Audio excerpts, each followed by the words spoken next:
Rain tapped a patient rhythm on the window pane. Outside, the world dissolved into liquid shadows and shimmering streetlight. Inside, the quiet hum of a small lamplit room held the night at bay. On a worn velvet cushion rested an object heavy with time, a conductor's pocket watch, brass casing, worn smooth by countless journeys, held close in a steady hand. Its face was a miniature universe of ivory enamel and bold black numerals. The hands, thin slivers of polished steel, moved with infinite patience, marking the passage of moments, not hours. This watch belonged to Elias Thorne, a man whose life was measured in the steady beat of iron wheels on steel rails, whose world was painted in the colors of steam and starlight and distant horizons seen through carriage windows. Before we begin this journey under the rain's soft song, take a moment, gentle listener, to settle deeply. Like this story, if it finds a quiet corner in your heart tonight, subscribe to the channel for more of these nightly voyages into calm, and let us know in the comments below where you're listening from tonight. What quiet room or peaceful space holds you now? We love to hear your corner of the world. Now, let the sounds around you fade like distant stars at dawn. Feel the gentle weight of your body sinking into the support beneath you. Notice the slow tide of your breath in and out, in and out. Cool air brushing the nostrils on the inhale, warm air softly leaving on the exhale, like waves washing over smooth stones on a silent shore. Let each breath carry away a little tension, a small worry, a fragment of the day. Feel it dissolve like mist in morning sunlight. Bring your awareness gently to your feet. Feel the solid connection to the earth, even through layers. Move slowly up your legs, feeling the quiet strength resting there. Notice your hands lying soft, perhaps open, perhaps gently curled. Feel the slight warmth where skin touches skin or fabric. Let your shoulders soften like snow settling on a still pine branch. Feel the gentle release along your spine, a softening, allowing every vertebra to find its place of rest. Your neck, long and easy. Your jaw, unclenched. Your face, smooth, untroubled. The space between your eyebrows softens like calm water. Imagine a gentle light, warm and golden like candle flame behind glass, gathering just above your brow. Let it spread, a soft radiance downwards, filling your head, your throat, your chest with quiet peace. It flows like liquid honey, slow and warm, down your arms, into your hands, down your torso, into your legs and feet, filling you with a profound and comforting stillness. You are held safe in this moment. Nothing is required but to be here, now, breathing softly in the lamplit quiet as the rain whispers its lullaby against the glass. Elias Thorne lifted the watch close to his ear, not to check its timekeeping, but to listen to its heartbeat, a soft, metallic tick, tock, tick, tock, a sound deeper than mere seconds. It held the echo of his father's hand. Before him, the rumble of 1,000 locomotives, the sigh of steam in cold air.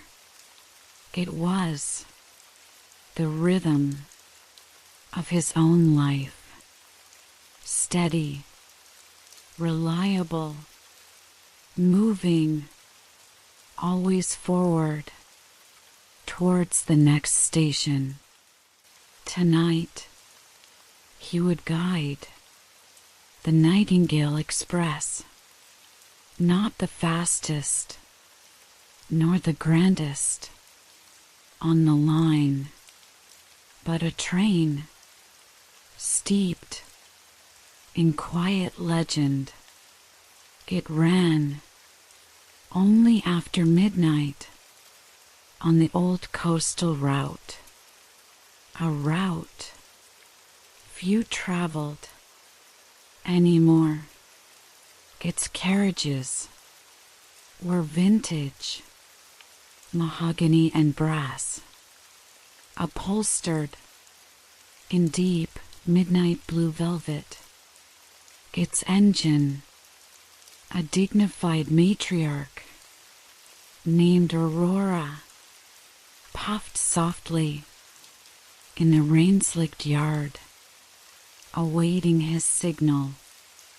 Her lamp cast a single, steady beam, cutting through the wet darkness like a lighthouse on a forgotten shore. Elias pulled on his heavy navy coat. The fabric smelled of coal smoke and damp wool and something else, faintly sweet, like old paper. He fastened the gleaming brass buttons, each one a polished moon, placed his cap squarely on his silvered head, picked up his worn leather satchel and the watch. Its chain snaked into his waistcoat pocket, a comforting weight against his ribs. He took one last look around his small room, the shelves of books on stars and steam mechanics, the framed photograph of a woman smiling softly beside a younger Elias on a sun-dappled platform, a single sprig of dried lavender in a tiny vase. Then he turned and stepped into the rain-scented night. The walk to the platform was short. Wet cobblestones gleamed under sparse lamps. His polished boots made soft, splashing sounds. The air was cool and clean, washed by the rain. It carried the distant, salt tang of the unseen sea. He could hear Aurora breathing a deep, contented sigh of steam. Her warm glow welcomed him. The station was nearly deserted. Just the night porter nodding by a small brazier. Its embers glowed like sleepy eyes, and one figure waiting under the canopy, a woman wrapped in a dark cloak, her face hidden in shadow. She held no luggage, simply stood utterly still, gazing down the track into the wet darkness. Elias approached. The porter exchanged a silent nod. The familiar ritual of the night run. Then he turned to the woman. "Good evening." His voice, a low, calm rumble, like wheels on a smooth rail. The nightingale departs shortly. "Madam," he held out his hand for her ticket. Standard procedure. The woman slowly turned. Her eyes, when they met his, were unexpected, not old, not young, but deep, like wells filled with starlight.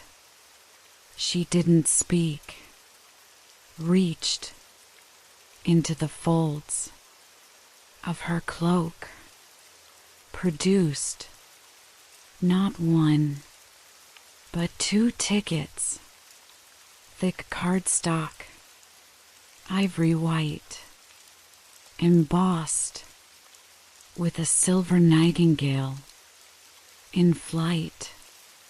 The design was familiar, yet different, older, more intricate than the current issue. She placed 1 ticket into his gloved hand. The paper felt strangely warm.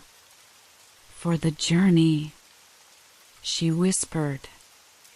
Her voice was the sound of dry leaves skittering over frost, quiet, yet carrying an impossible distance.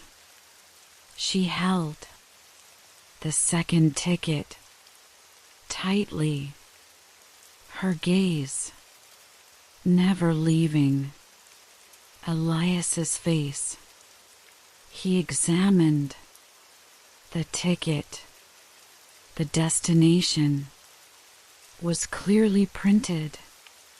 Terminus Noctis, the final night station. A name Elias knew from old timetables, yellowed maps, and station masters' tales told over strong tea. A place not listed on any current schedule. A place rumored to exist only where the tracks met the edge of the dreaming world. A station no train had officially served in decades. A shiver that had nothing to do with the rain traced a delicate path down Elias's spine. He looked up from the impossible ticket, ready to question this mysterious passenger, to ask how she possessed this relic, to explain that Terminus Noctis was not on tonight's route, but under the canopy where lamplight pooled on wet stone. The space was empty. The woman in the dark cloak was gone, vanished as silently as a shadow, absorbed by deeper night. Only the faintest scent remained, like ozone after distant lightning, and the lingering warmth of the ticket in his hand. Elias stood utterly still. The rain drummed its soft tattoo. Aurora released a plume of pure white steam that curled like a question mark into the damp air. The porter snored softly, by his dying fire. Unaware, Elias looked down at the ticket, Terminus Noctis. Then, slowly, he raised his gaze towards the engine, towards the dark maw of the first-class carriage door, standing open, a rectangle of warm, golden light spilling onto the wet platform, inviting, ordinary. He slipped the impossible ticket into his satchel, next to the familiar weight of his pocket watch. Its steady tick, tock seemed suddenly louder, a counterpoint to the frantic flutter in his chest. He took a deep breath, filled his lungs with cool, rain-washed air, steeled himself. The schedule demanded departure. Passengers, however few, however strange, awaited.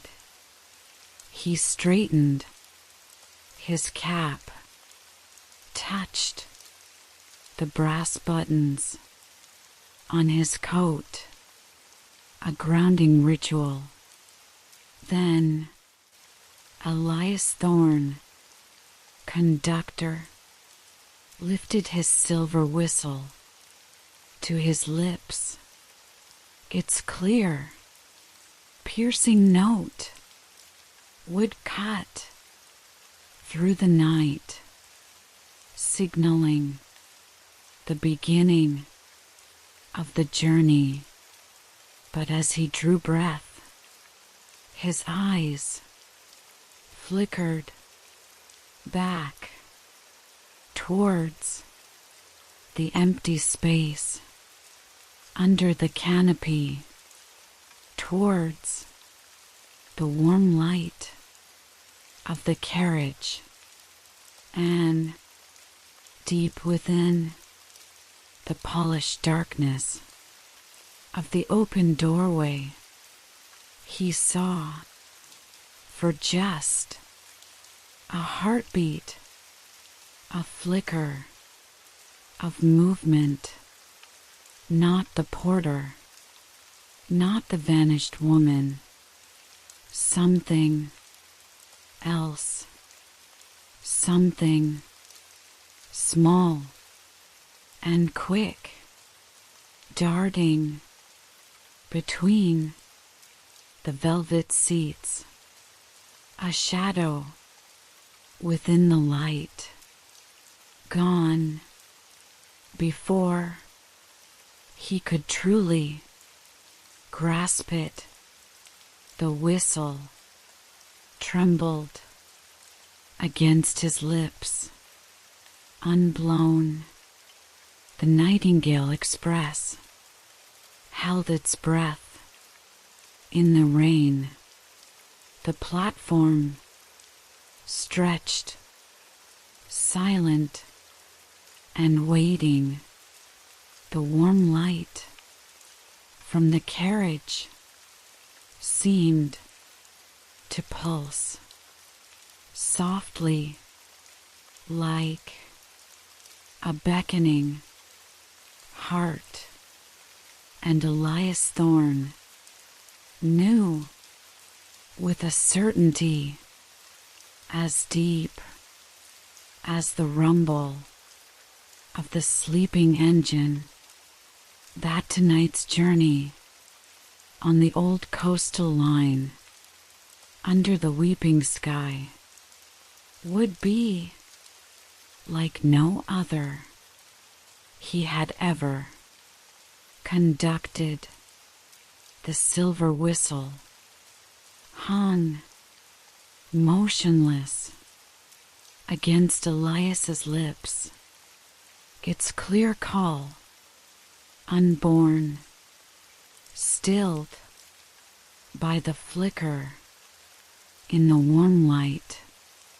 That small, quick shadow darting between the deep blue velvet seats, gone now, like a thought, half formed and lost. Rain continued its patient descent, a soft curtain of sound enveloping the platform. Aurora, the engine, emitted another sigh, a plume of pure white steam rose, coiling lazily into the damp air. It smelled of warm oil and ancient iron and something clean like rain on hot stones. The scent was familiar, comforting, a bedrock in this moment of quiet strangeness. Elias lowered the whistle, his hand steady, but beneath the heavy wool of his coat, his heart thrummed a rhythm out of sync with the watch in his satchel. Tick, tock, it persisted, a grounding pulse. He took another deep breath, felt the cool night fill his lungs, released it slowly, watched his breath mingle with Aurora's steam, a fleeting ghost in the lamplight. Duty, that was the anchor, the schedule, the passengers, however few, however unusual. He adjusted his cap, its brim firm, familiar. He stepped towards the open carriage door, the rectangle of golden light spilled onto the wet stone, beckoning, ordinary. He climbed the 3 brass-bound steps. His polished boot thudded softly on the worn mahogany threshold.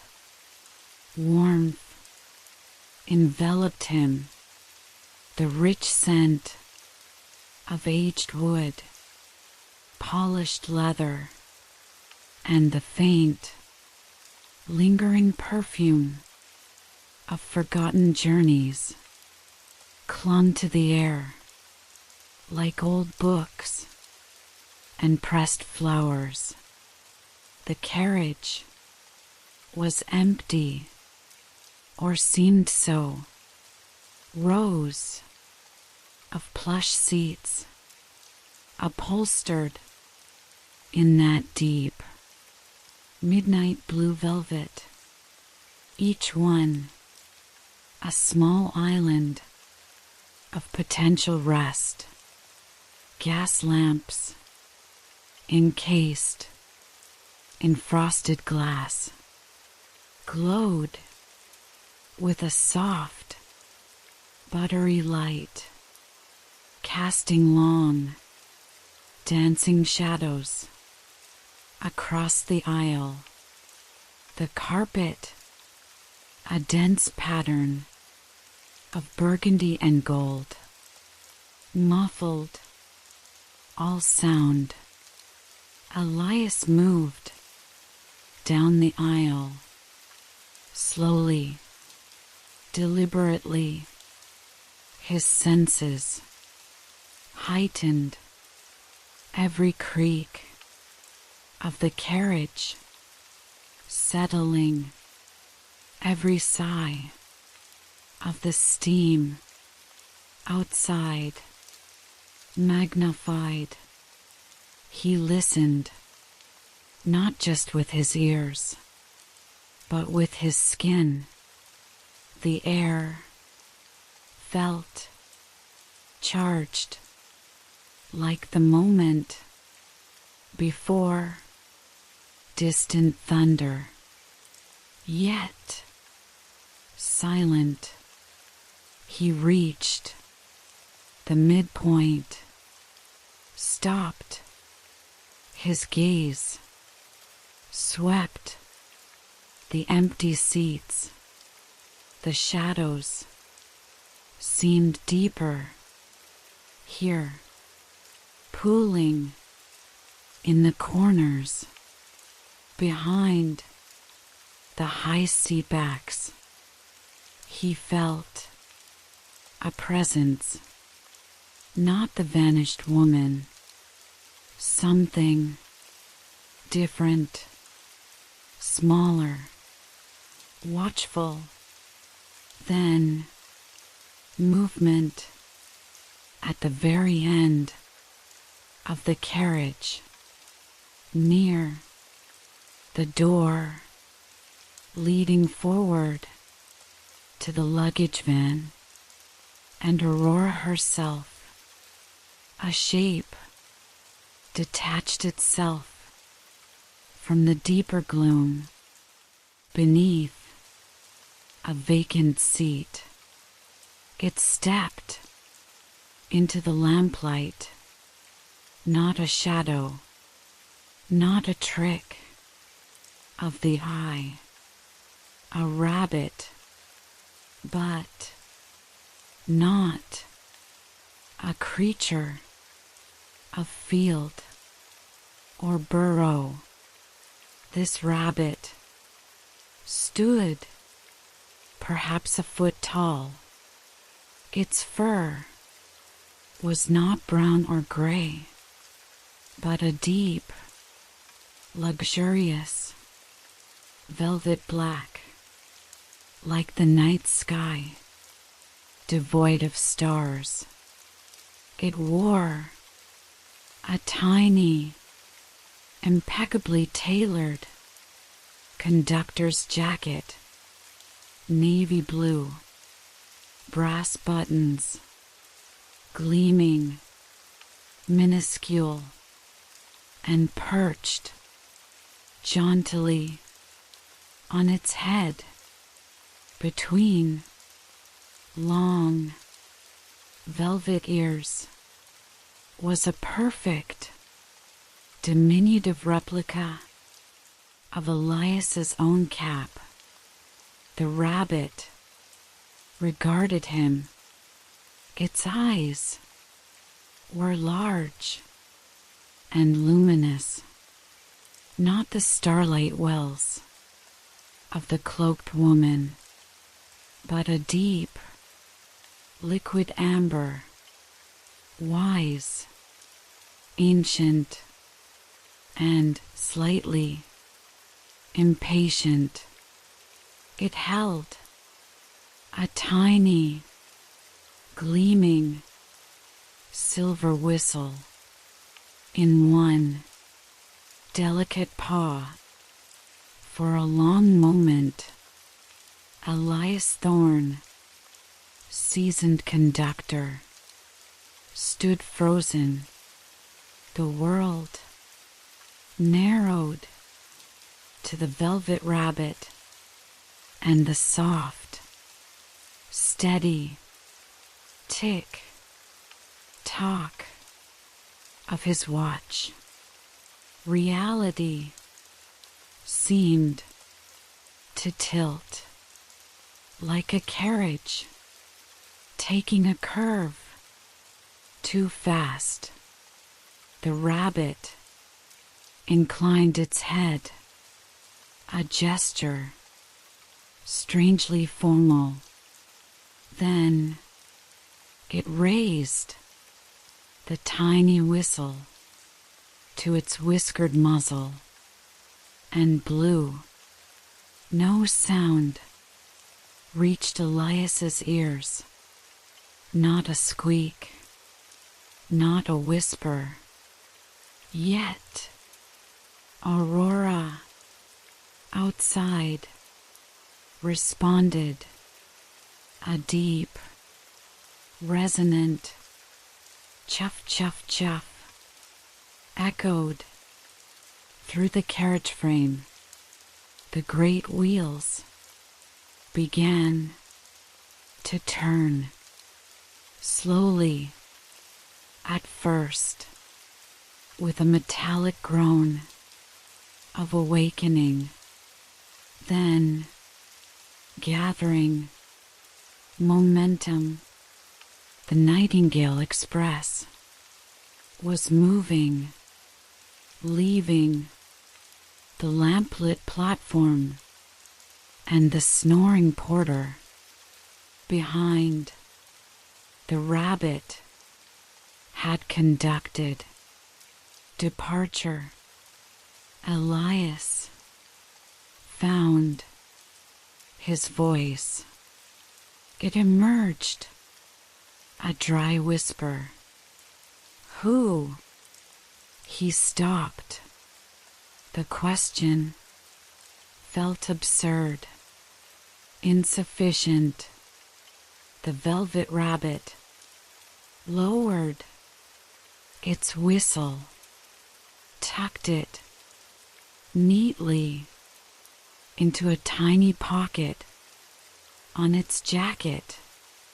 It hopped closer, moving with an uncanny silence, its amber eyes never leaving Elias's face. It stopped at his polished boots, looked up, then it spoke. Its voice was not what he expected, not high or squeaky, but a soft, gravelly murmur, like stones shifting in a slow stream, deep for its size and calm, utterly calm.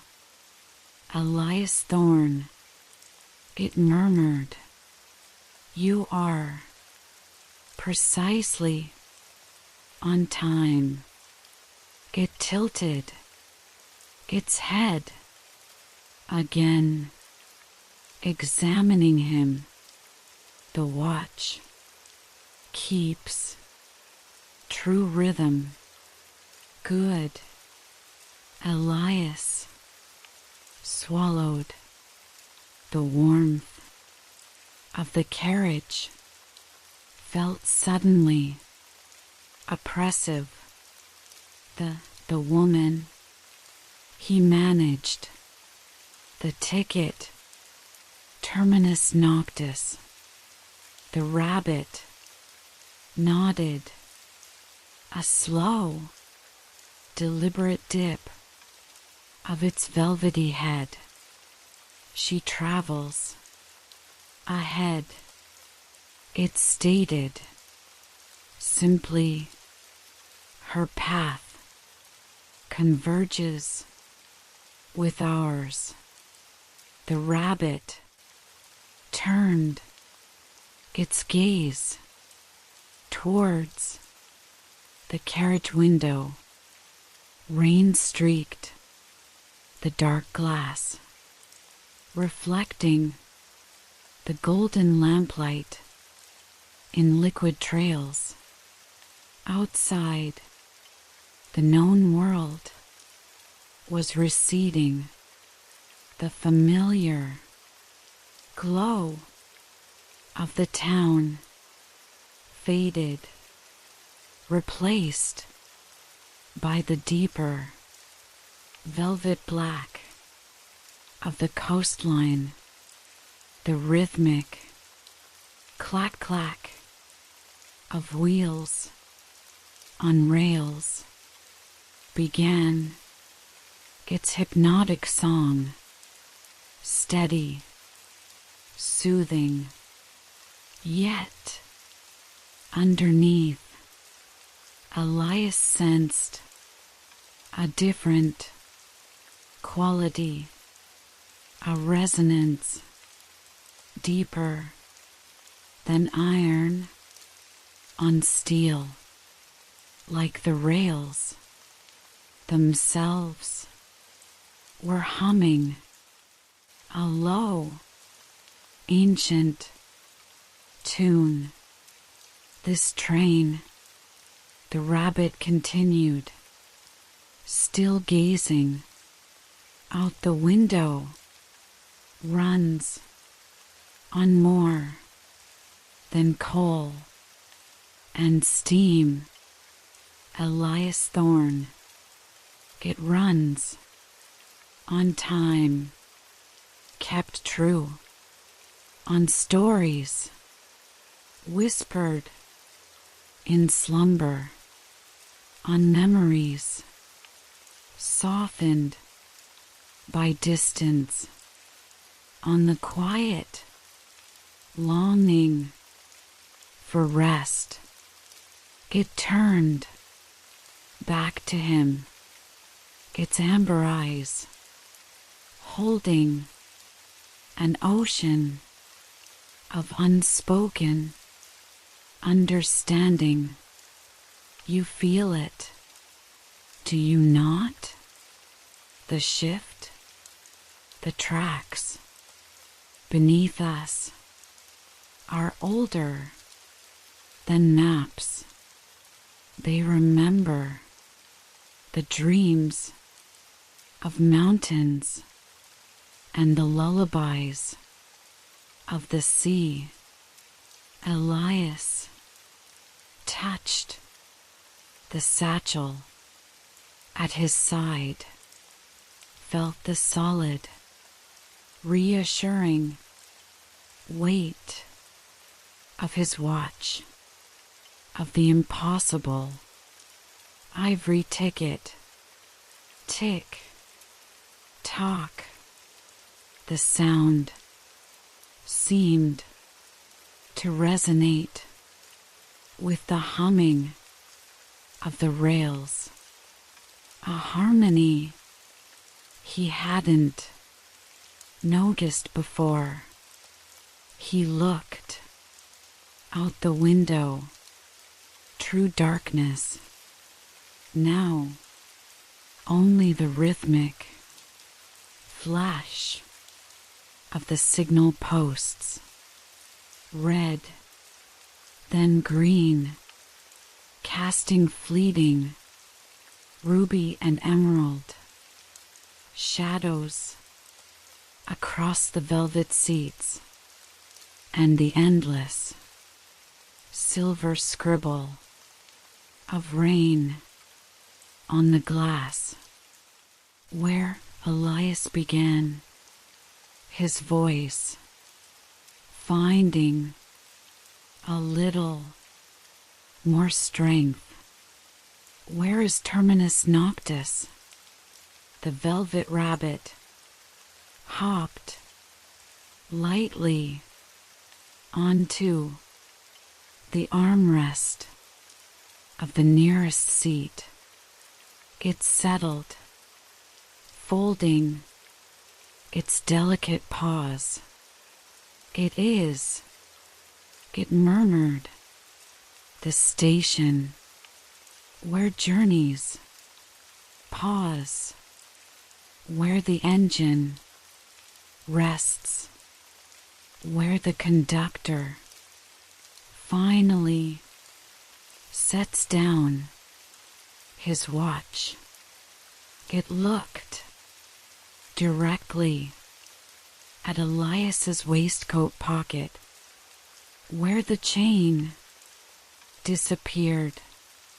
Not the end of the line, but a pause, a breath in the long, long night. Its voice dropped even lower, a whisper within the train's rumble. Few seek it, fewer find the way. The tracks to Noctis only appear when the heart is truly ready to rest, and when a guide holds the key. Elias's hand moved instinctively to the chain.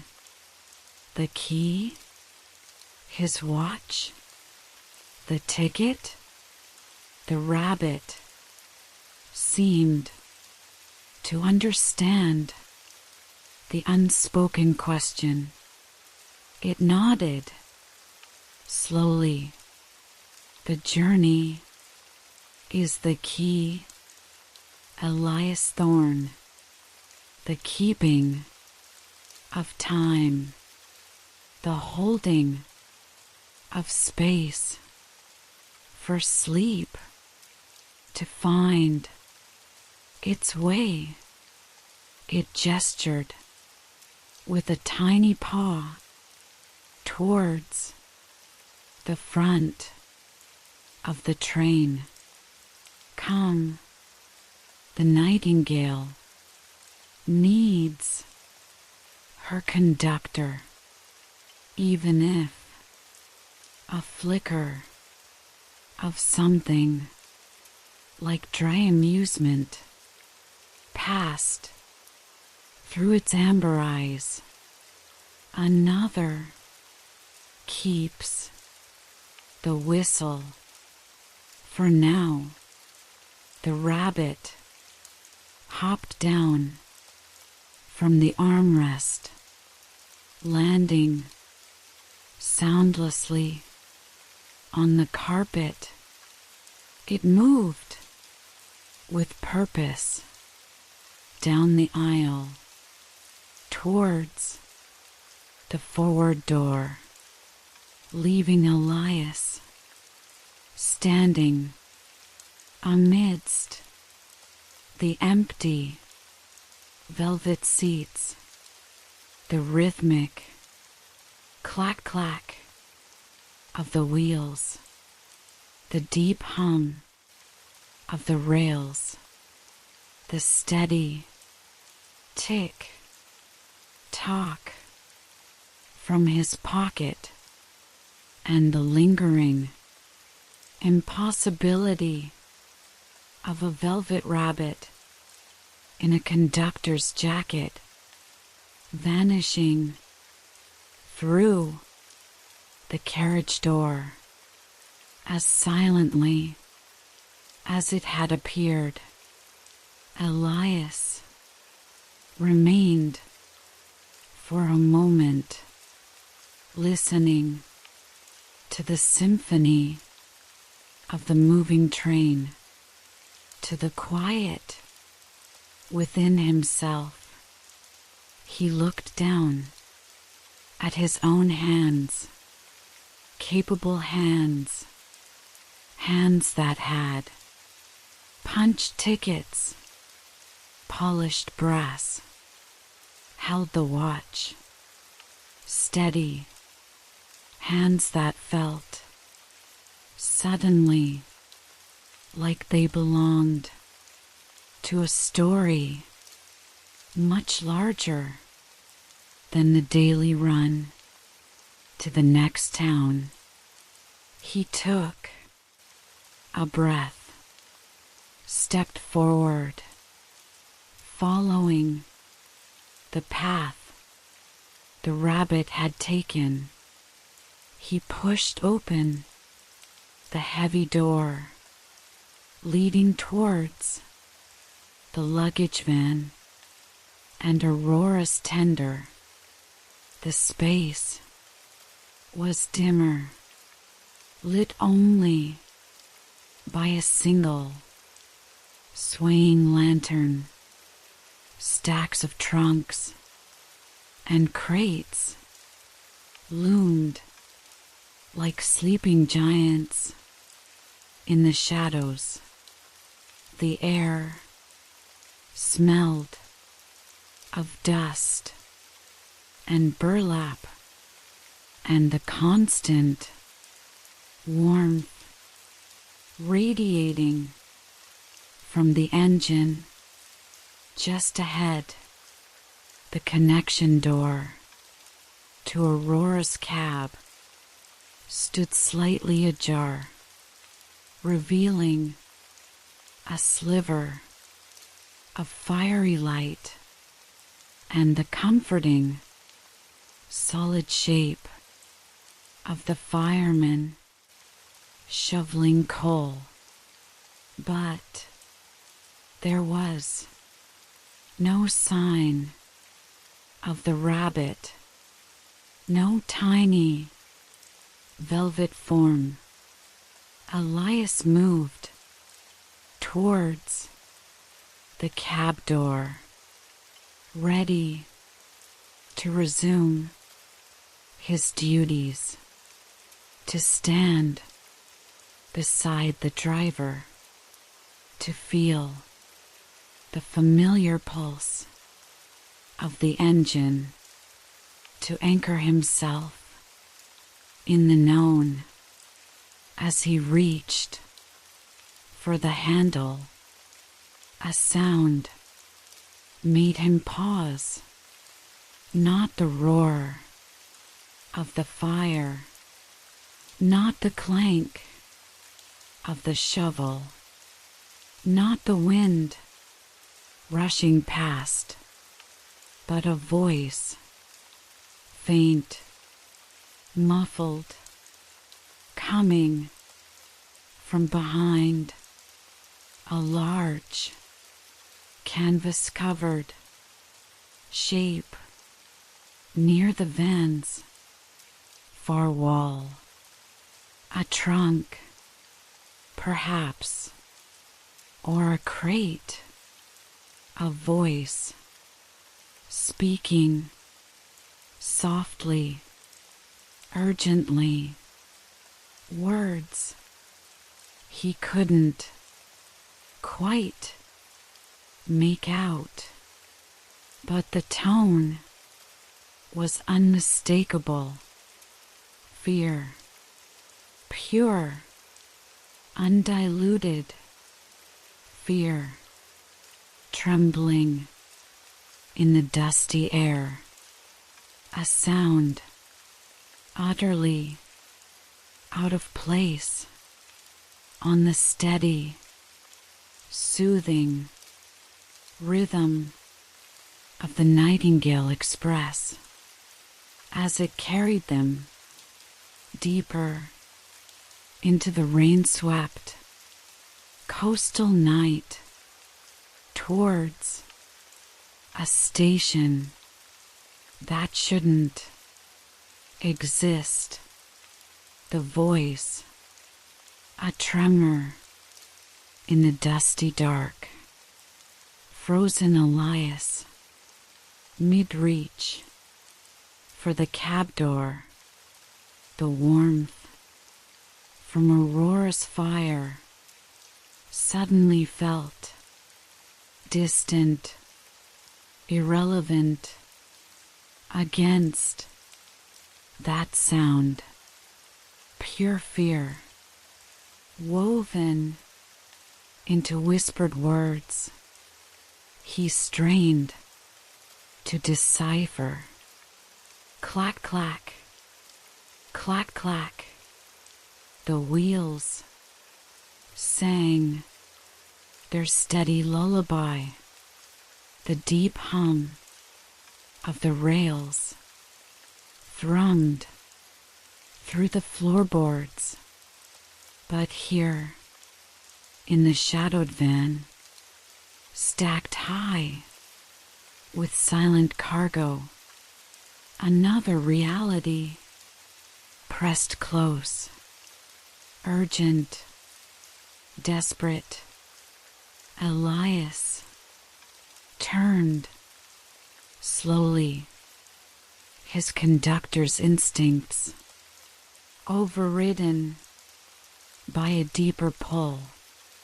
The sound came from behind a large, canvas-draped shape, taller than a man, bulkier than any ordinary trunk.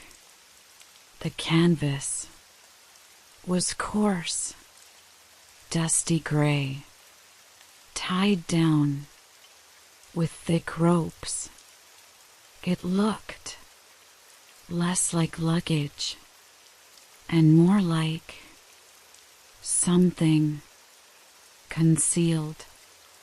He moved towards it, boots soft on the wooden floor, the air thick with coal dust and old secrets. The muffled voice grew slightly clearer as he neared. A child's voice, young, trembling. Please, it whispered. Don't let them. A choked sob. Here, Elias knelt, his knees protesting on the hard wood.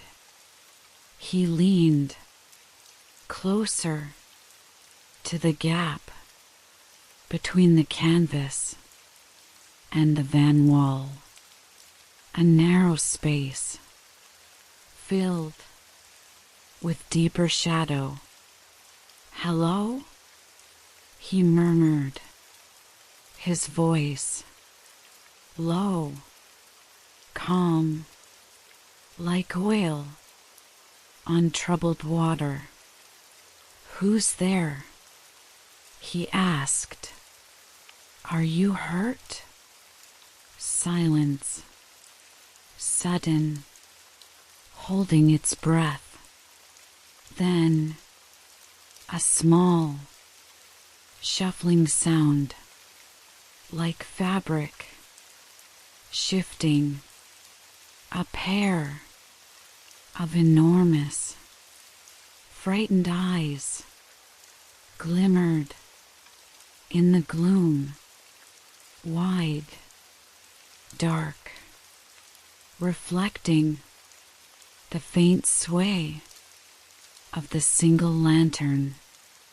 A child's face, pale, streaked with dust or tears, peeking from beneath the canvas edge.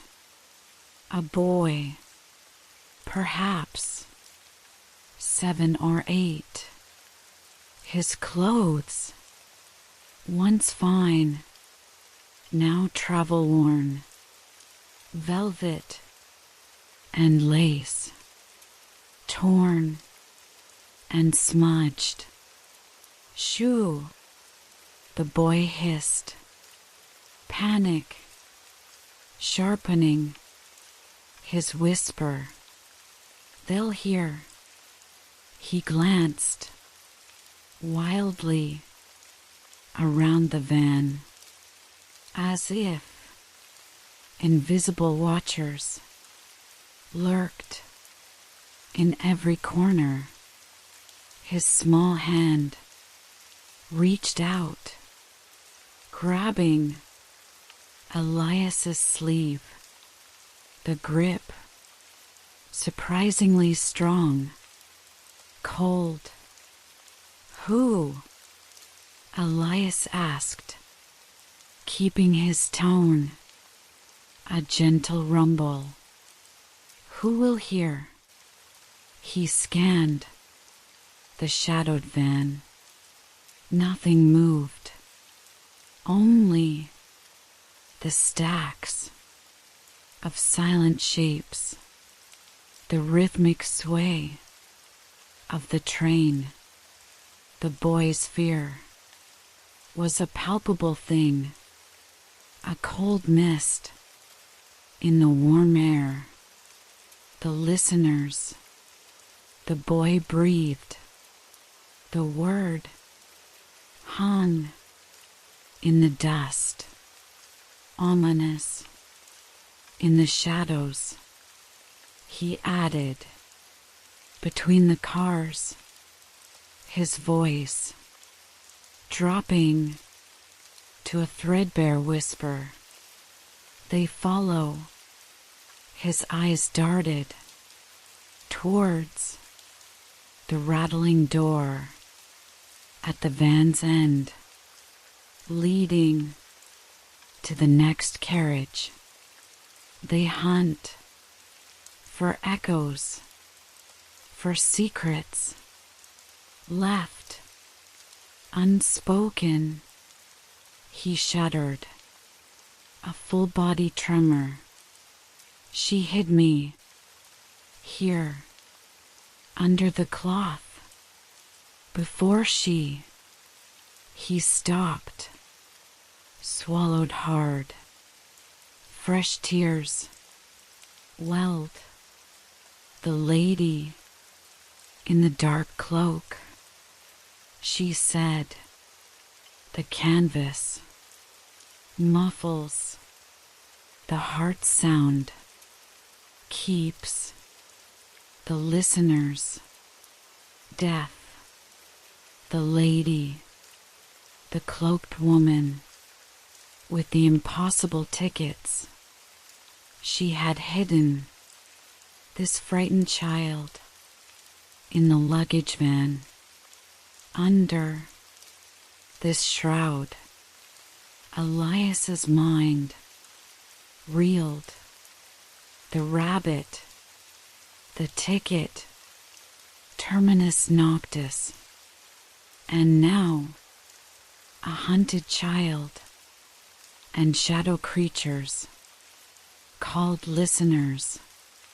The nightingale felt less like a train and more like a vessel sailing into a realm of dream logic and hidden peril. "You're safe," Elias said, the words feeling both true and inadequate. He placed a steadying hand on the boy's trembling shoulder.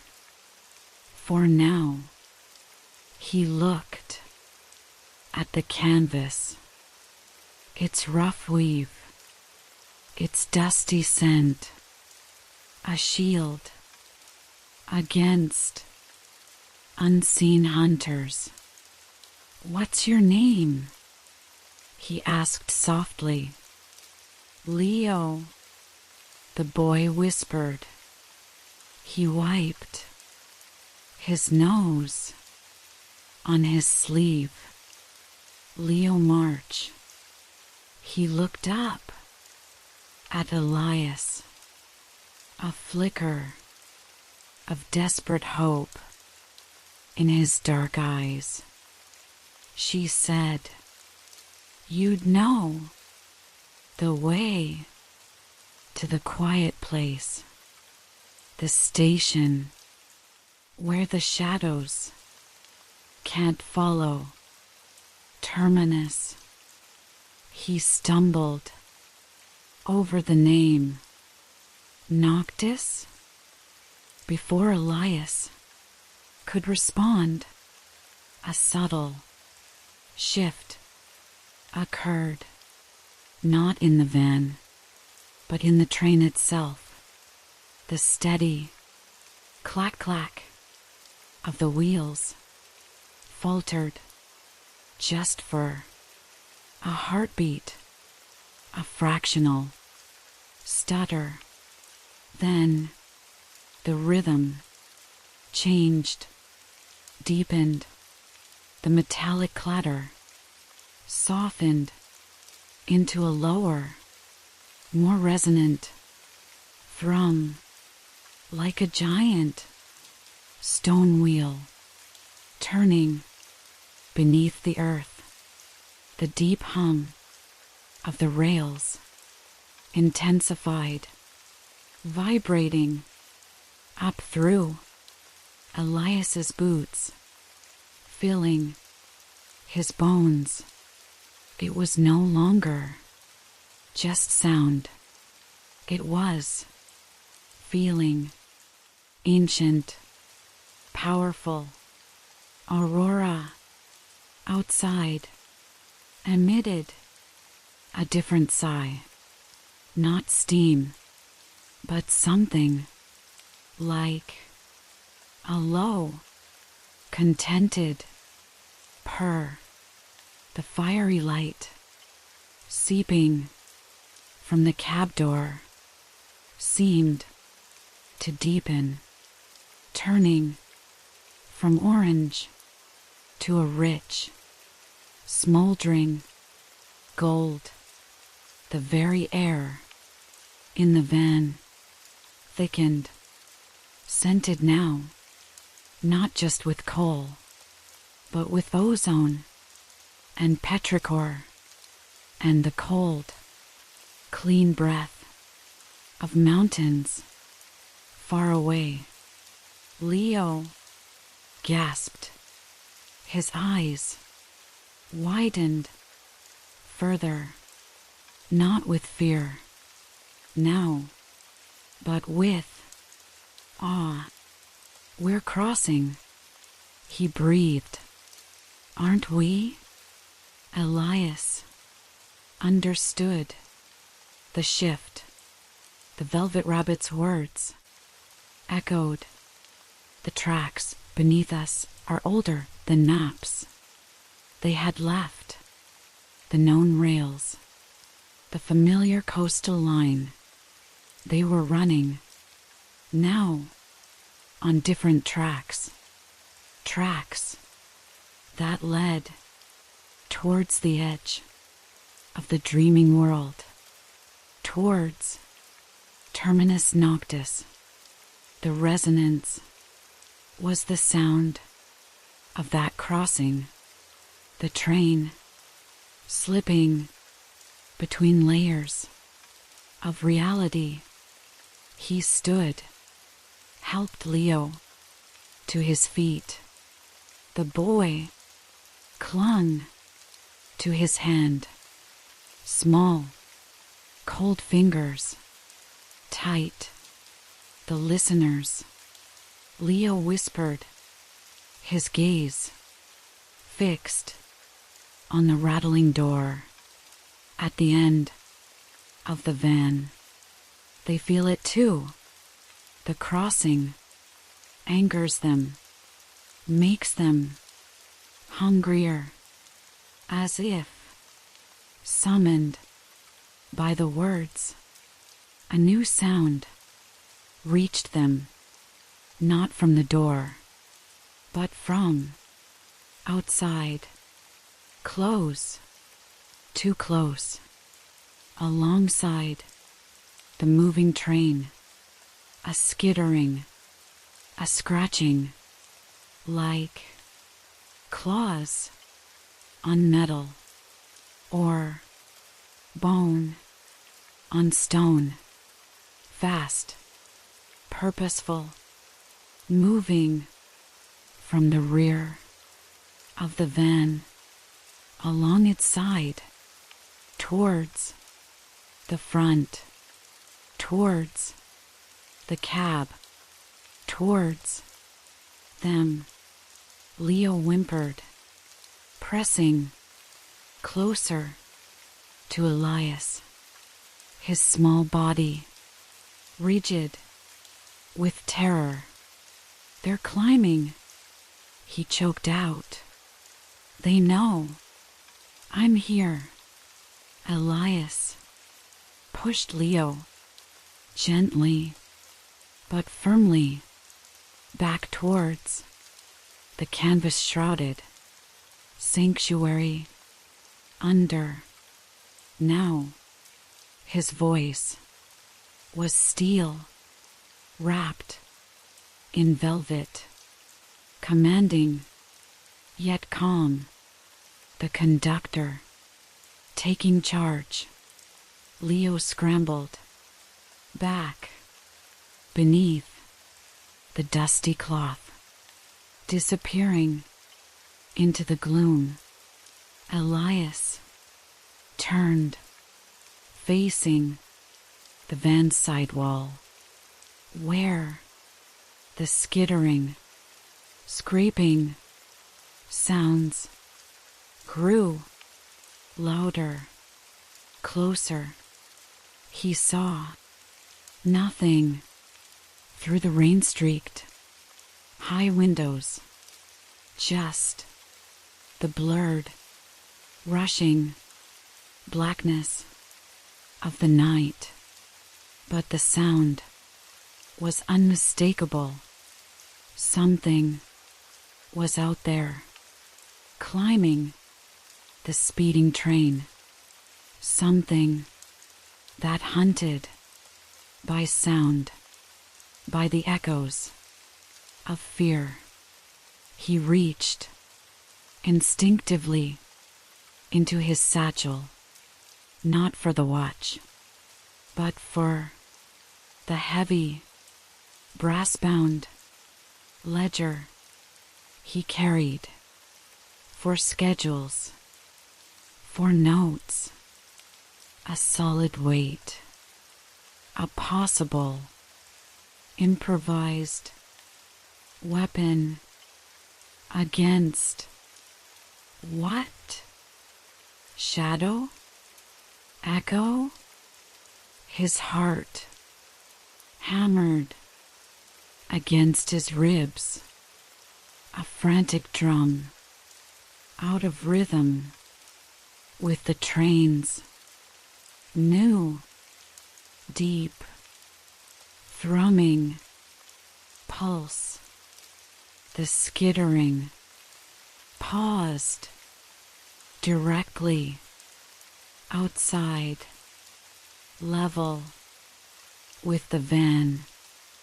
Silence, heavy, expectant. Elias held his breath.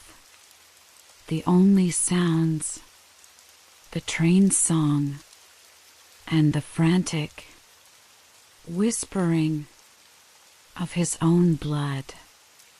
Then a new sound, a low, dry hissing like steam escaping a rusted valve, but laced with malice. It seemed to seep through the metal wall, a chilling, intangible pressure against his skin. The air grew colder, sharper, smelling suddenly of frost and decay and something acrid like burnt wires. A shadow within the van seemed to thicken near the rattling door, coalescing, not cast by any lantern, but forming from the cold air itself, stretching, lengthening, reaching across the dusty floorboards towards the canvas-shrouded shape, towards Leo. It had no distinct form, just a deepening pool of unnatural dark, a place where light died, and within it Elias sensed not eyes, but a profound listening, a hungry emptiness, seeking the small, terrified heartbeat hidden beneath the cloth. The ledger felt utterly useless in his hand. The steady tick-tock of his watch sounded like a countdown. He stepped forward, placing himself squarely between the advancing shadow and the boy. His voice, when it came, surprised him. Low, resonant, carrying the authority of countless departures. This carriage, he stated clearly, firmly, is under the conductor's protection. He drew himself up, brass buttons gleaming in the dim light.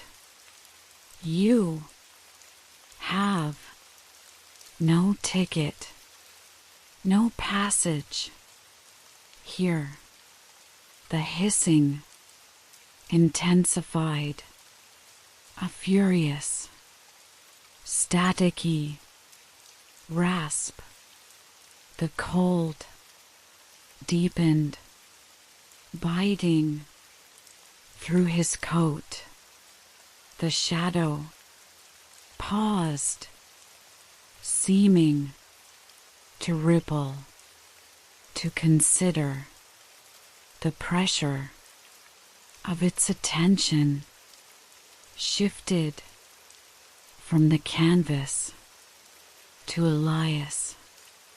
He felt it, a chilling focus, a scrutiny that seemed to peel back layers, seeking not fear, perhaps, but doubt, weakness, the echo of his own frantic heartbeat. Outside, the skittering began again, moving past the van, towards the front, towards the cab, towards Aurora and the velvet rabbit. The shadow within the van seemed to flow like spilled ink, towards the rattling door. It seeped underneath it, vanishing into the next carriage, leaving only the lingering chill and the scent of ozone and frost.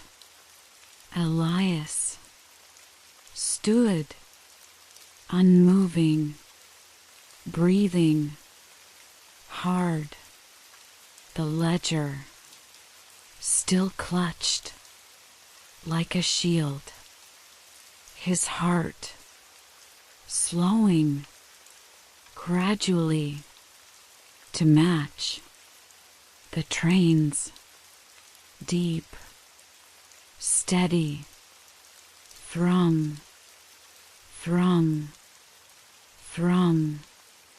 From beneath the canvas, Leo's voice emerged, small and shaken. Is it gone? For now, Elias murmured. He looked towards the cab door, where warmth and light beckoned, but also where the skittering had gone, where shadow had flowed. Protecting Leo was one thing, but the listeners were heading towards the heart of the train, towards the fireman, the driver, and the small velvet conductor who had blown the silent whistle. The nightingale herself might be in peril. The journey to Terminus Noctis demanded more than punching tickets. It demanded courage, steady as the watch, deep as the rails. He took a step towards the cab, then another, leaving Leo hidden. The brass handle felt cold under his palm. He pushed the heavy door open, stepping from the dusty, chilled uncertainty of the van into the fiery, pulsing heart of Aurora's cab, ready to face whatever had followed them onto the older tracks. The fireman, his back turned, heaved coal. The driver gripped the throttle. Steam hissed, and there, perched serenely on the driver's shoulder, amber eyes reflecting the furnace glow, sat the velvet rabbit. It watched Elias enter, its tiny cap tilted, its gaze fixed not on him, but on the open cab window, where the rushing, rain-lashed darkness pressed close, and where, clinging to the wet, outside metal, just beyond the streaming glass, a long, gray, bone-like finger with a claw, black as obsidian, slowly curled over the sill. The claw, black as volcanic glass, curled over the wet sill. Rain sluiced down the streaming glass, reflecting the furnace glow in fractured, fiery lines. It seemed less a physical thing and more a shape cut from the rushing darkness outside, a concentration of cold and predatory intent. Time slowed. The roar of the fire, the rhythmic chuff chuff chuff of aurora, the scrape of Silas's shovel loading coal, all dulled, receding. Elias's world narrowed to that claw, to the bone deep chill radiating from the window, to the velvet rabbit perched on the driver's shoulder, its amber eyes fixed, unblinking on the intrusion. Silas, the fireman, sweat-streaked and soot-blackened, turned, saw Elias, saw his frozen stance, saw where Elias stared. His eyes widened. "Blimey," he rasped, a raw sound of disbelief. He dropped the shovel. It clattered loudly on the iron grate. What in the seven hells? The driver, old Tom, gripped the throttle, knuckles white. His gaze flickered towards the window. He paled, but his voice, when it came, was the steady calm of decades on the footplate. "Steady, Silas. Eyes front. Keep her fed." He didn't understand what he saw, but he understood. His engine, Aurora, needed heat, steam, momentum. The claw flexed, tensed, as if preparing to pull its unseen owner inward.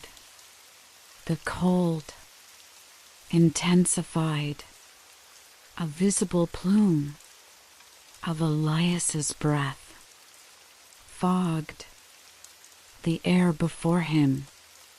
Frost began to spiderweb delicately across the wet glass, around the claw, Then the velvet rabbit moved, a blur of deepest night. It launched itself from Tom's shoulder, not towards the window, but upwards to a narrow metal ledge high above the controls, near the cab's ceiling, where pipes and gauges clustered.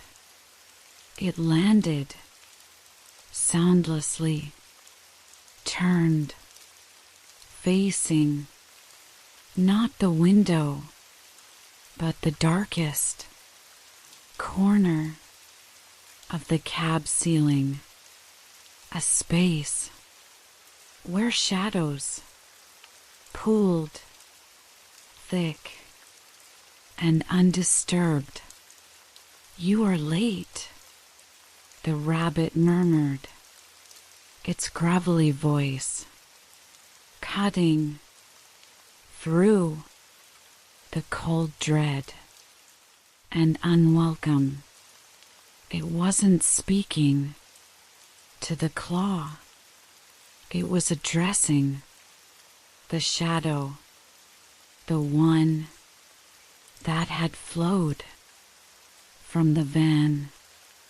The listener. It had arrived first, coalescing in the cab's upper gloom, unseen until now, a deeper black against the soot-stained iron, pulsing with that same hungry, listening silence.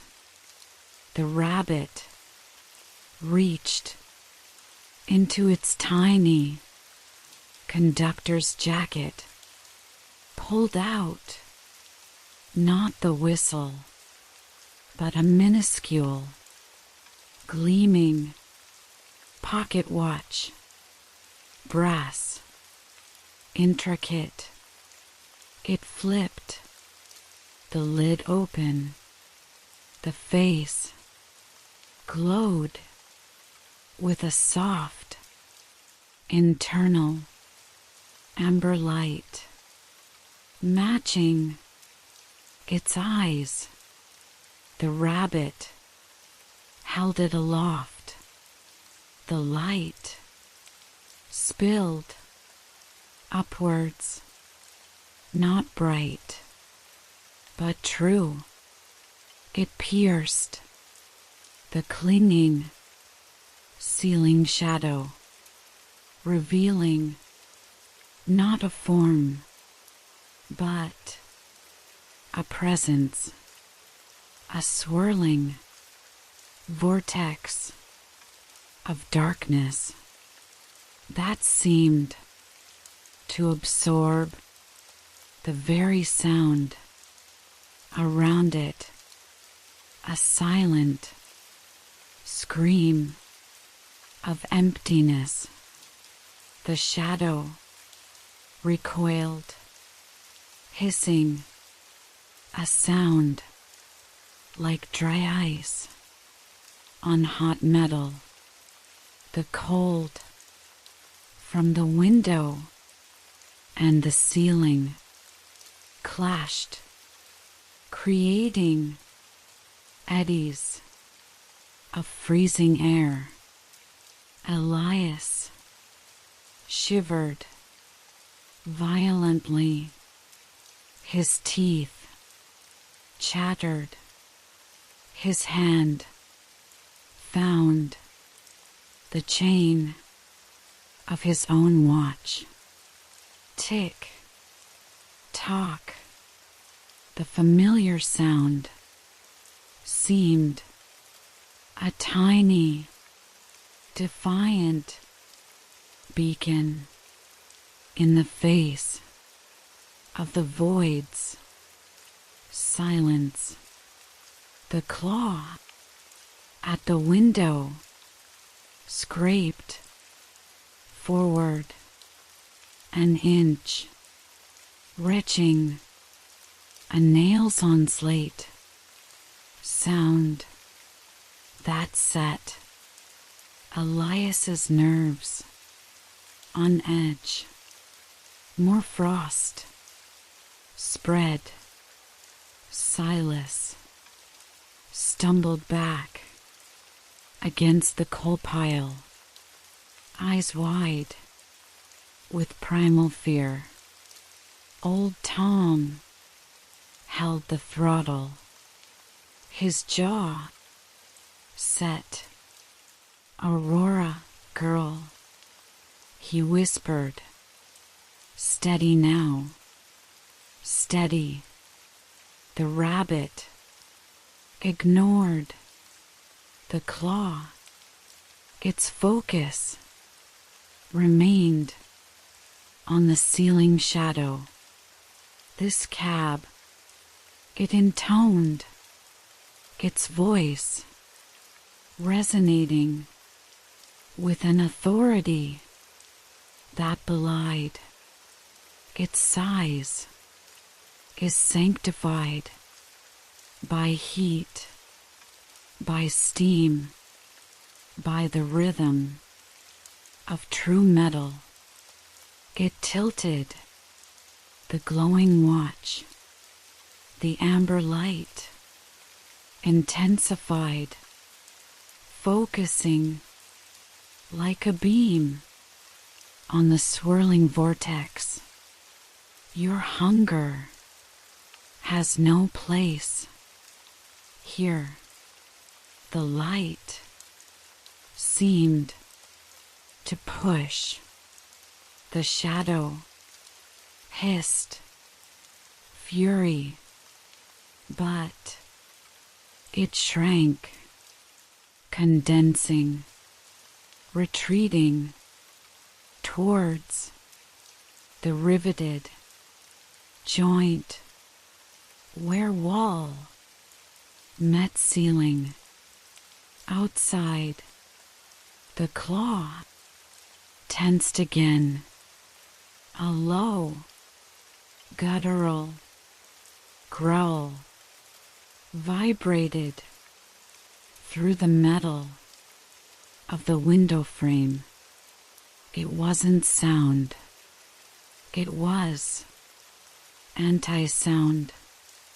A pressure that made Elias's ears pop. His head throbbed.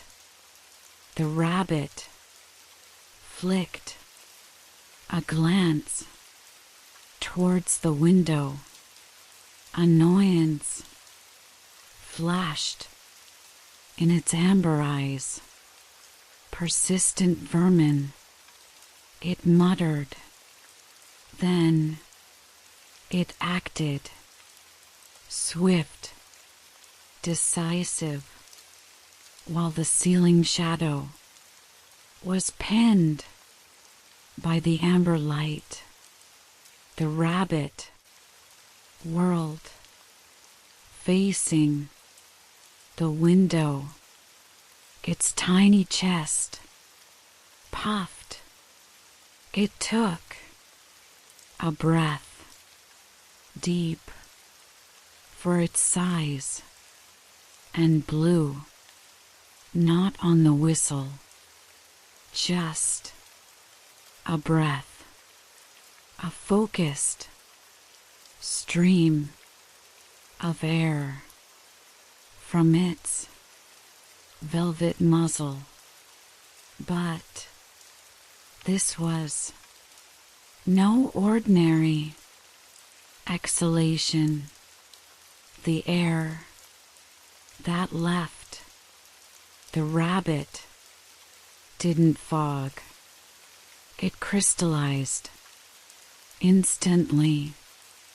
Tiny, needle-sharp shards of pure glittering ice, finer than glass, colder than starlight. They flew straight and true, like a miniature blizzard propelled by purpose, striking the obsidian claw and the patch of darkness clinging just beyond the window, a sound like shattering diamond, sharp, brief. The claw jerked violently, a screech tore through the night, not through air, but through the fabric of Elias's mind, a raw, psychic scrape of pain and fury. The claw vanished, snatched away the frost on the glass, sublimated instantly, leaving only streaks of rain. The rabbit lowered its head, a faint puff of vapor escaped its nostrils. Normal breath. It turned back to the ceiling, the shadow seizing the distraction had oozed almost entirely into the riveted seam, vanishing. The rabbit snapped its tiny watch shut. The amber light died. The cab was plunged back into the familiar fiery gloom.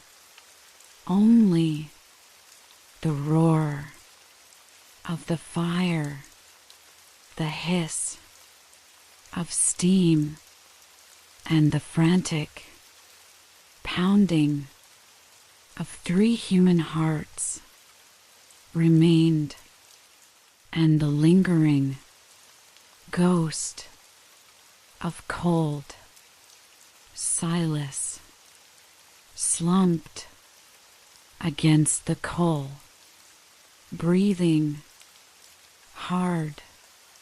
What were those things? He gasped, wiping soot and sweat from his brow. His hands trembled.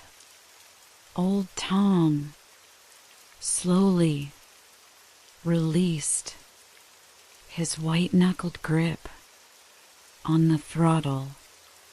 He stared at the rabbit with newfound awe. Guardians, he murmured, his voice rough, or devils, hard to tell. On these tracks, after midnight, the velvet rabbit hopped lightly down from the ledge, landing on the warm iron floor. It smoothed its tiny jacket, adjusted its cap, its amber eyes settled on Elias. Whisper ice, it explained calmly. forged in the breath of the oldest winds, effective against echo hunters. It looked towards the window. They are wounded, dispersed. For now, the crossing disrupts them, angers them. They crave the resonance of fear. The boy's was potent. Elias found his voice. It felt raw. Leo, he said, they hunt for echoes, secrets left unspoken. He touched the satchel, the weight of the ivory ticket seemed to burn. Why him? Why? Terminus noctis? The rabbit padded closer, its tiny boots making no sound. Leo March, it murmured, carries an echo, not his own, a secret entrusted, a memory buried deep. Its gaze was profound. The listeners sense it, a vibration in the quiet, a story untold. They hunger to consume it, to unravel it, to leave only silence. It looked towards the cab door, back towards the luggage van. The lady in the cloak knew this. She sought sanctuary for the echo, for the boy. Terminus noctis is a place of profound quiet, a pause where echoes can settle like dust, where secrets are safe from predatory silence. Elias absorbed this, the pieces shifting, not just a strange passenger, but a guardian hiding, a child carrying a dangerous secret, seeking a mythical station of rest. His watch, tick, tock, seemed to mark the weight of it. And you? He asked the rabbit. What is your role in this? The rabbit tilted its head, a flicker of something like sadness in its amber eyes. I keep the rhythm, Elias Thorne, on the older tracks. I ensure the crossings are made, that the vessels, like Aurora, reach the liminal shores. It touched the tiny watch in its pocket. I guard the thresholds against the things that gnaw at the edges of quiet. A sudden lurch. The train shuddered, not violently, but deeply. A groaning of metal, a shift in the rails.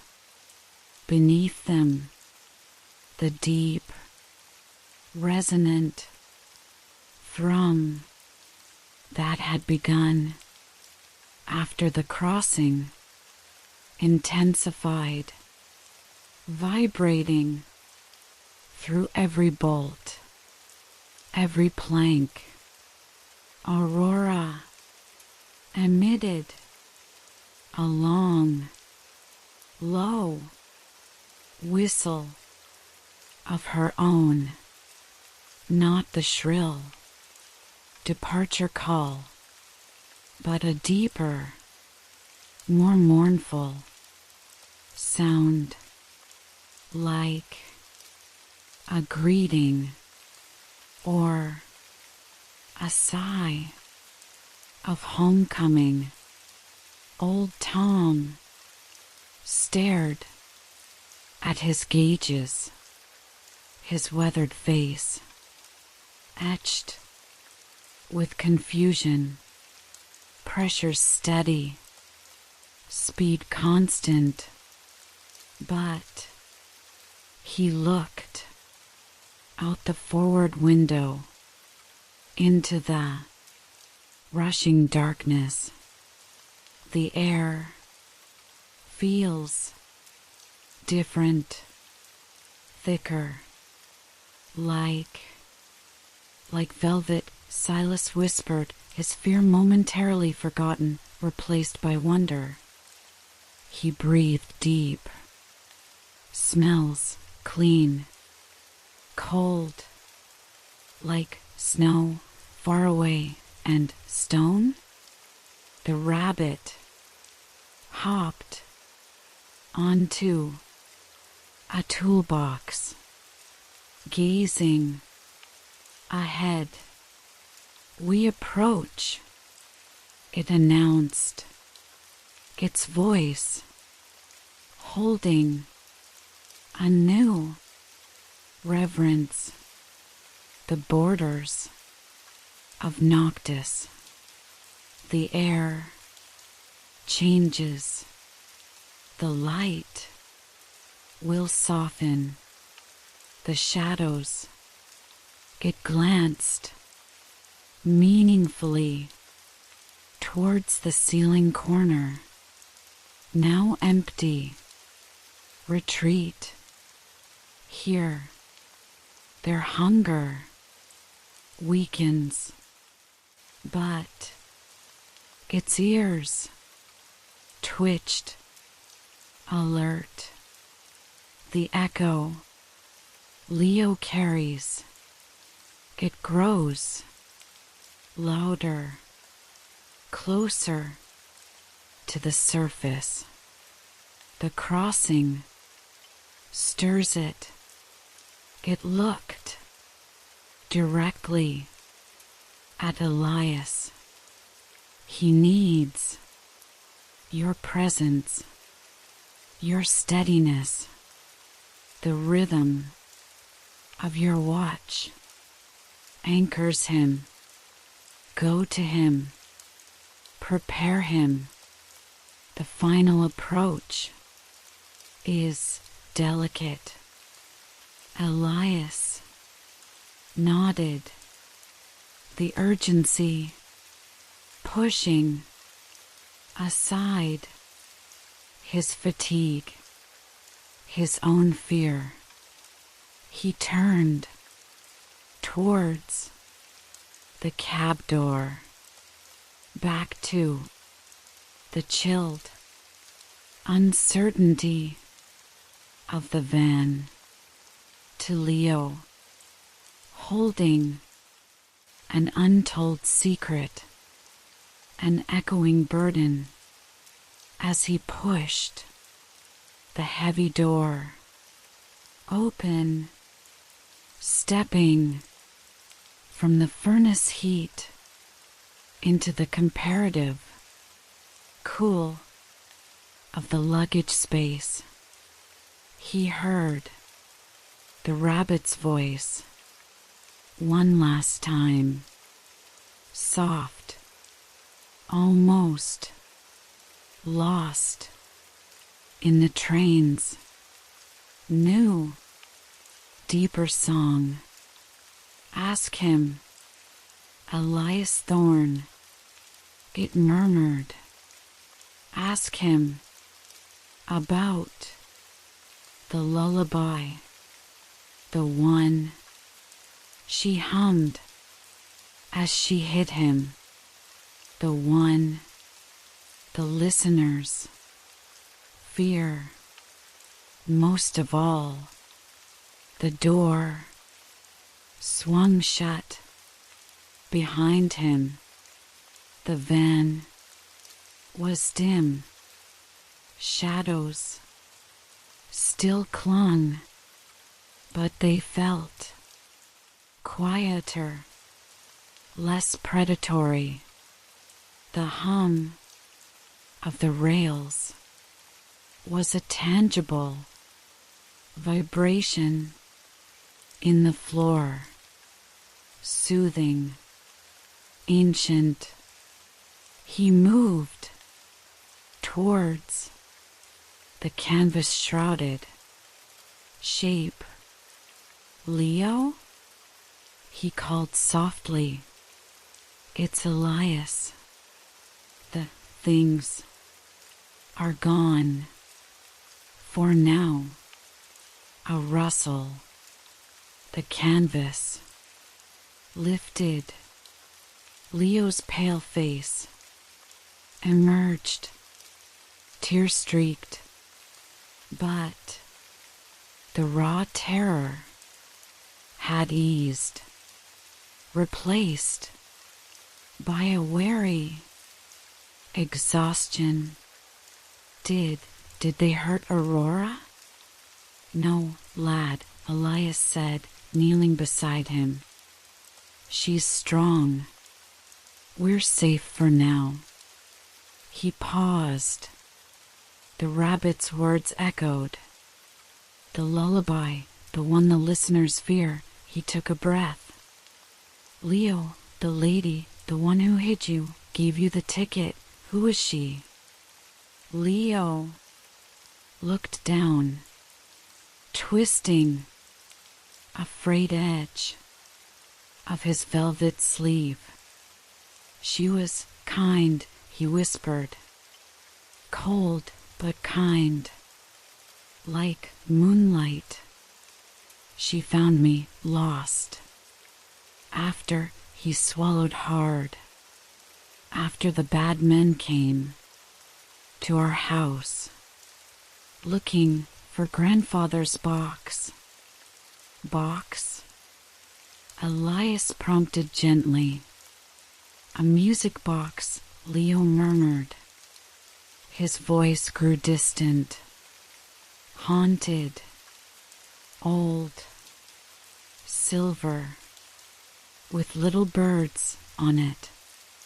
Grandfather said it held a special song, a secret song from a long time ago. He said only our family could hear it truly. The bad men, they wanted it. They hurt. His voice broke. A fresh sob threatened. Elias placed a steady hand on the boy's shoulder. Tick, tock. The watch in his pocket. A steady anchor. It's all right. Breathe, Leo. You're safe. Leo took a shuddering breath. The lady, she came after the noise, after the shouting stopped. She found me hiding in the garden shed. She said the bad men weren't just men. They served the quiet ones, the ones who hate true sound, who hunt for echoes like grandfather's song. He looked up, his eyes enormous in his pale face. She took the box just before they found the shed. She hid it somewhere safe. She said, I carried the echo now, the memory of the song in here. He tapped his small chest. She said, they could smell it on me like blood in water. Only at Terminus Noctis could the echo be safe. Could it finally be quiet? He reached into the pocket of his torn velvet jacket, pulled out a small folded piece of thick ivory paper, identical to the ticket Elias carried, embossed with the silver nightingale. He unfolded it. Not a ticket, a drawing rendered in careful, childish lines. A woman, tall, graceful, wearing not a cloak, but a flowing gown that seemed made of starlight. Her face, gentle, sad, her hair, a cascade of dark waves, and in her hands she cradled a small silver box decorated with tiny, perfectly drawn birds. Elias stared, the breath caught in his throat, a cold, different from the listeners, washed over him. Not fear, recognition, a deep, aching pull from a place long buried. He knew that face, the curve of the cheek, the set of the eyes, not from the station platform photograph. That woman had been sunlight, warmth. This face, drawn by a child's hand, was moonlight, cool, eternal, but unmistakable.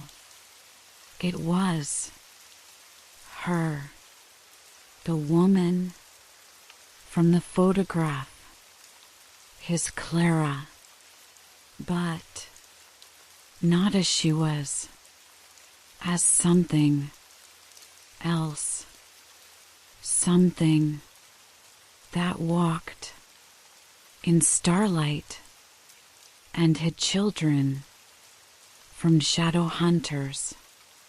The watch in his pocket seemed to grow suddenly heavy, warm against his ribs.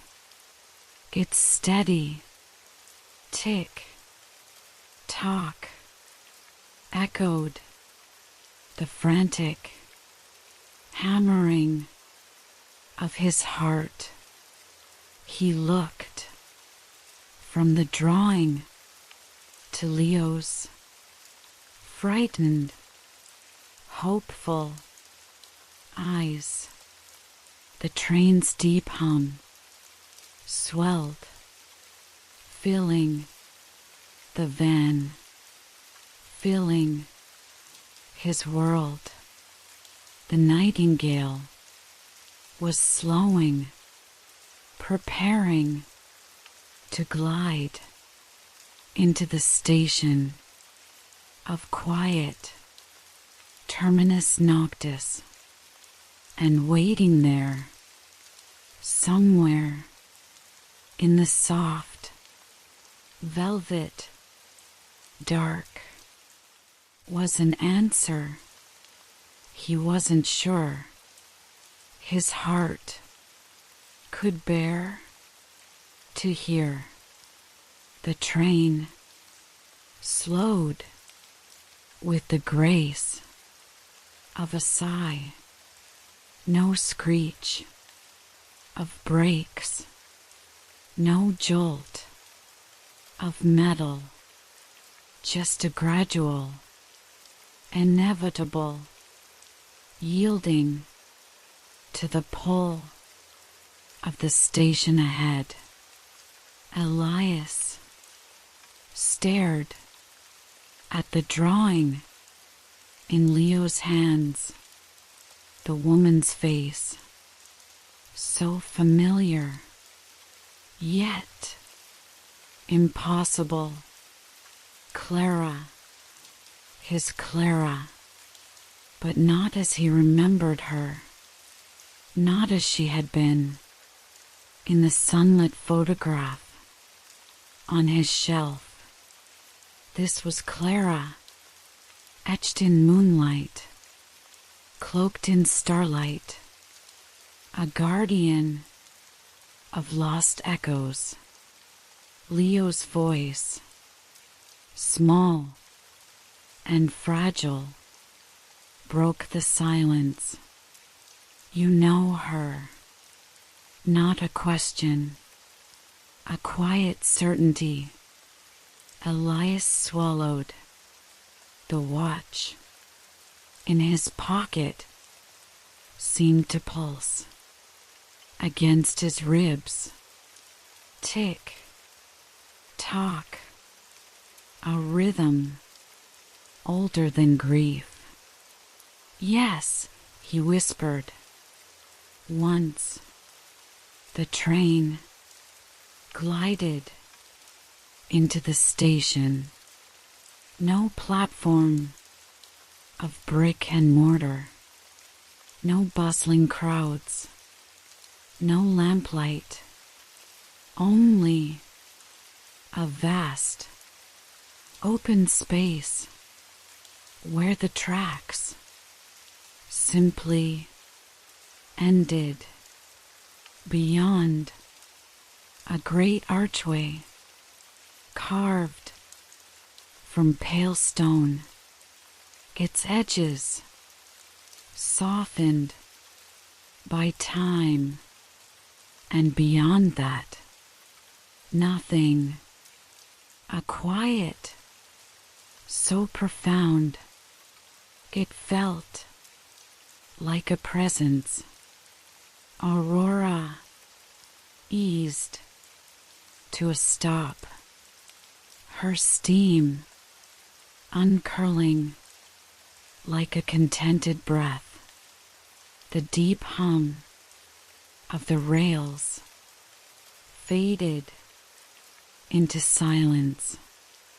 Elias stood, helped Leo from beneath the canvas.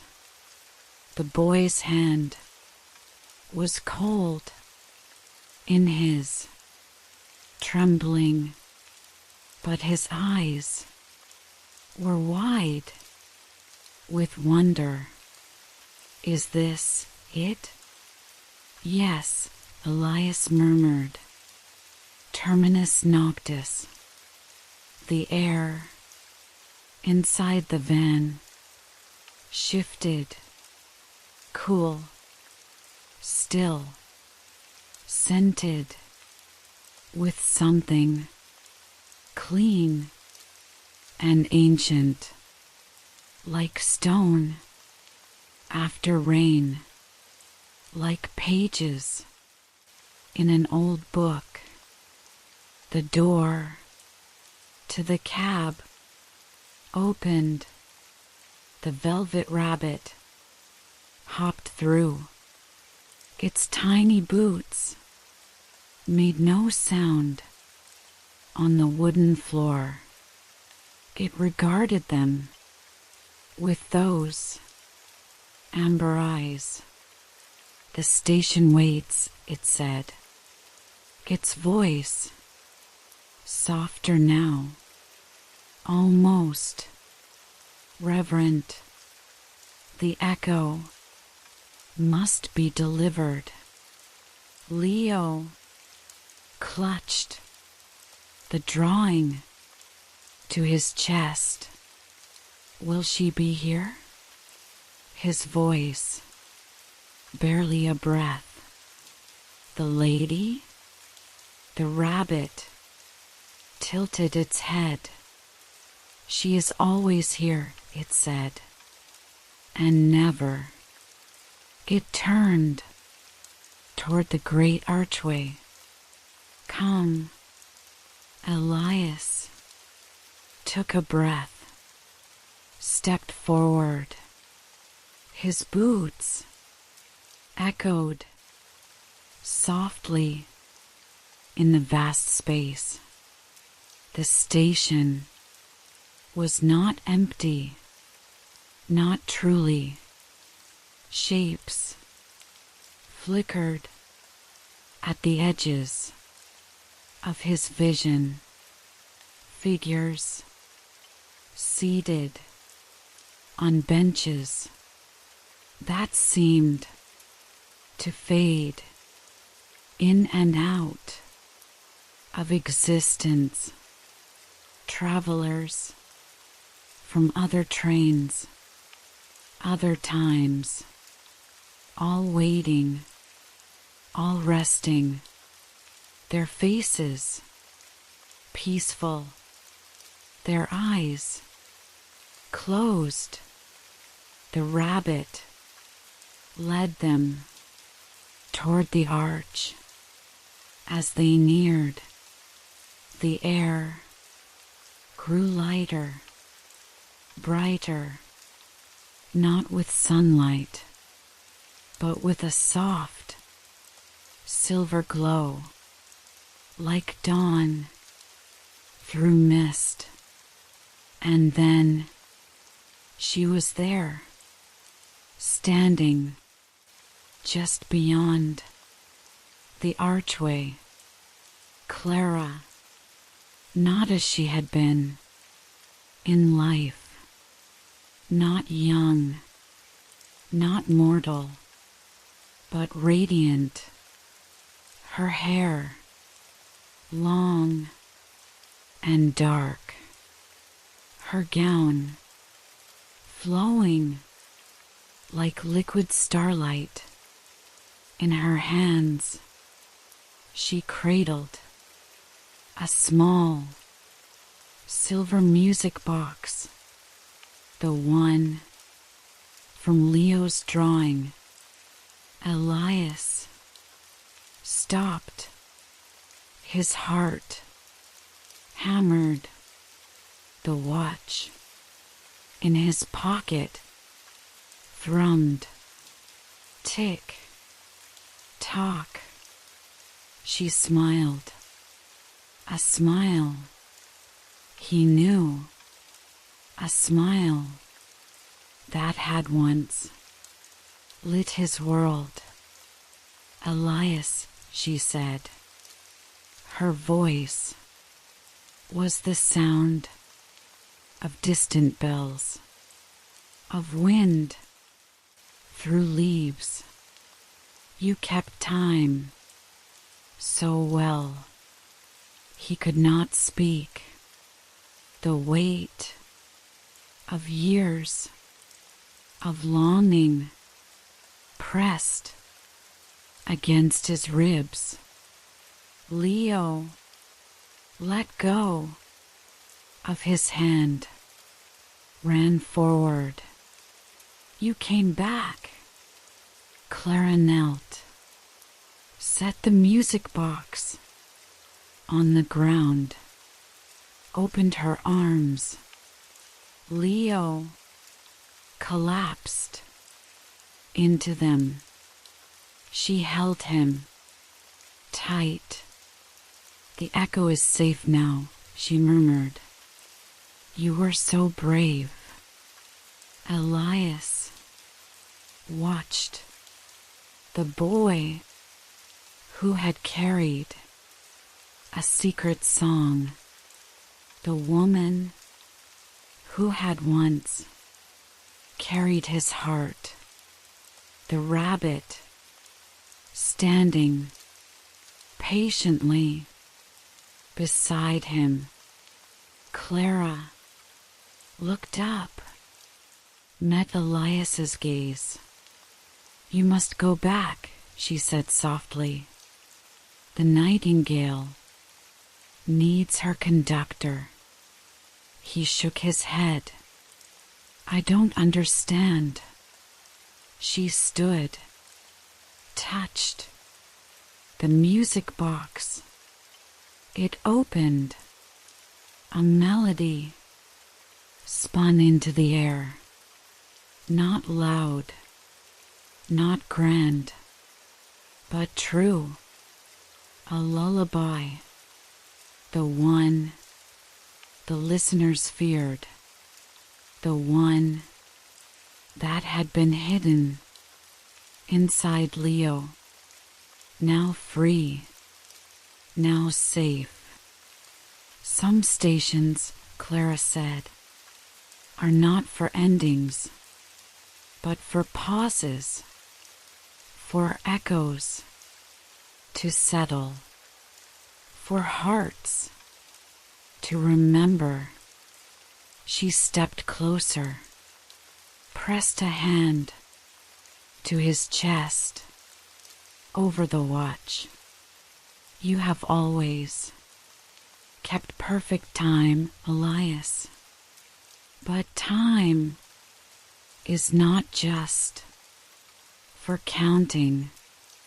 It is for living.